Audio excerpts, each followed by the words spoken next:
L'itinérance est un phénomène qui a pris beaucoup d'ampleur au cours des 10 dernières années. Il est estimé que le nombre de sans-abri au Canada en 2005 s'élevait autour de 150 000 personnes. De ce nombre, 30 000 seraient situés dans la ville de Montréal. Ce sont des personnes qui sont marginalisées et donc beaucoup visées par les forces policières. Les 10 infractions les plus reprochées aux itinérants représentent près de 78% de l'ensemble des infractions, soit 10 265 infractions sur 13 176 constats d'infraction émis en vertu des réglementations municipales. C'est ce qui nous amène à nous demander si la judiciarisation des itinérants laisse place à l'exercice de leurs droits. Il faut cependant préciser que les personnes itinérantes visées par notre recherche ne sont pas celles qui ont choisi ce mode de vie. Nous visons plus particulièrement les itinérants avec des troubles mentaux. Pour notre recherche, nous nous sommes basés principalement sur les études de Céline Bello. En effet, depuis ces études, le sujet de l'itinérance est beaucoup plus documenté qu'il ne l'était, particulièrement grâce aux statistiques que ces études ont fournies. Par ailleurs, le RAPSIM nous fournit des précisions sur le portrait de l'itinérance. De plus, le rapport de recherche de la Commission des droits et libertés des personnes et de la jeunesse de 2009 nous a aidés pour le volet de l'atteinte aux droits du logement, de la sécurité et de la dignité. Finalement, nous nous sommes basés sur le mémoire du Barreau du Québec sur l'itinérance. Il est difficile pour nous et tout chercheur d'avoir un dénombrement précis en raison de la nature même du phénomène d'itinérance. En effet, tel que mentionné à maintes reprises dans les recherches, les personnes itinérantes ne partagent pas toujours leur information de façon véridique et exacte.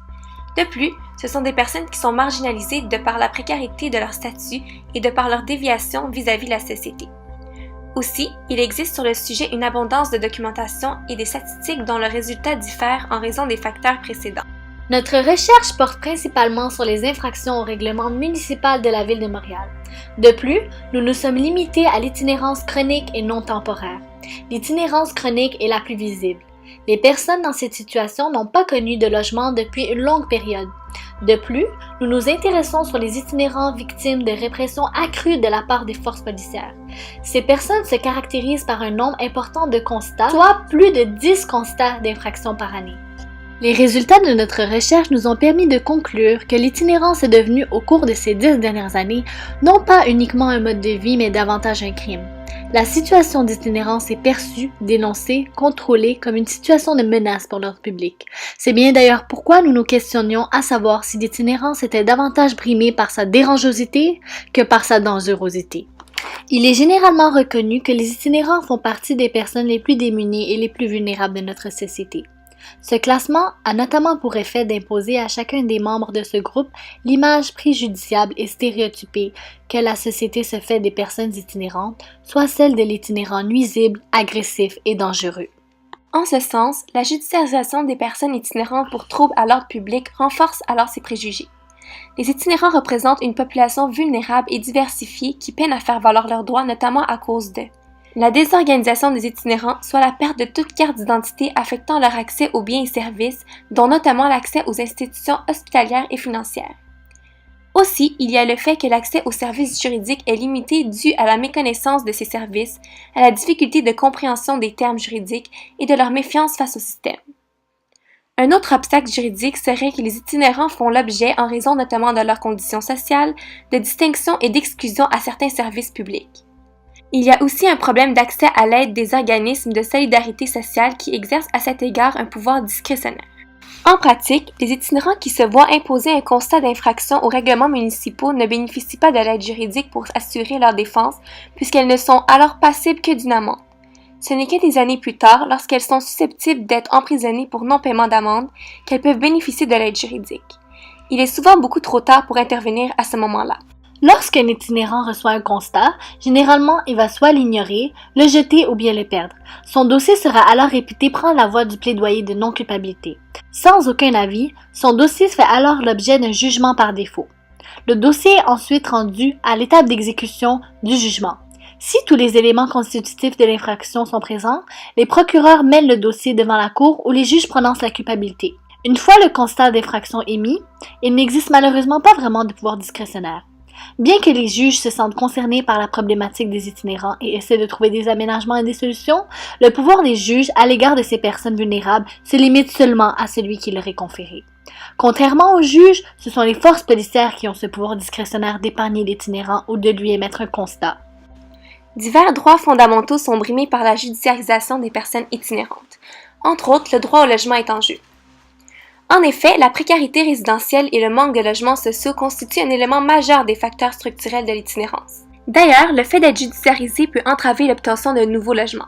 Le logement implicitement protégé par l'article 45 de la Charte des droits et libertés est avant tout le lieu privilégié d'expression de la citoyenneté, le lieu où la personne aux prises avec des problèmes de santé mentale peut débuter son cheminement vers la reprise de pouvoir sur sa vie. Les sans-abri sont clairement démunis du droit du logement. Devant ces circonstances particulières, nous sommes d'avis que le tribunal est justifié d'intervenir puisque le gouvernement est réticent à allouer les ressources nécessaires pour endiguer et prévenir l'itinérance. Le droit à la sûreté prévu à l'article 1 de la Charte est également brimé. Son objectif est de protéger toute personne contre les actes de l'État qui ont des conséquences physiques et psychologiques sérieuses, graves, néfastes sur elle. La sécurité de la personne doit inclure un droit au traitement médical d'un état dangereux pour la vie ou la santé sans menace de répression pénale. En forçant une personne dont la vie ou la santé est en danger de choisir entre, d'une part, la perpétration d'un crime pour obtenir un traitement médical efficace en temps opportun et d'autre part un traitement inadéquat ou pas de traitement du tout, le droit à la sécurité de la personne est violé. Aussi, le manque de sommeil peut avoir de graves conséquences sur la santé des personnes itinérantes. Si le fait de se loger dans des endroits publics comme les parcs le soir consiste en une infraction punissable par amende, on conclut qu'il s'agit d'une atteinte au droit à la sûreté et au respect de l'intégrité des sans-abri garantis par l'article 1, puisqu'ils n'ont pas de place où dormir sans avoir un risque d'être punis. S'inspirant des tribunaux mis en place ailleurs au Canada, notamment du Mental Health Court à Toronto, une solution alternative à la judiciarisation a été mise en place, soit le programme d'accompagnement justice santé mentale à Montréal. Puisqu'on estime qu'entre 30 et 50% des itinérants auraient des problèmes de santé mentale, ce programme a été mis en place à la Cour municipale de Montréal afin d'offrir des services de santé adaptés à la condition des contrevenants présentant des problèmes de santé mentale pour proposer des alternatives à l'emprisonnement. Ainsi, l'itinérant aurait un choix, soit de subir l'incarcération, soit d'accepter un encadrement par un intervenant et de coopérer pour l'amélioration de sa santé, ce qui pourra éventuellement retirer toute accusation émise contre lui. Notre recherche nous a permis d'établir que ce choix donné à la personne itinérante n'est pas vraiment un vrai choix.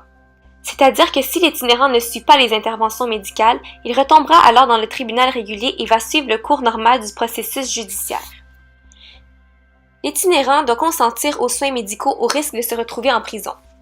Ce consentement aux soins que l'on peut qualifier de viciés porte atteinte au droit à la liberté garanti par la Charte canadienne qui est intimement lié au concept crucial de dignité humaine.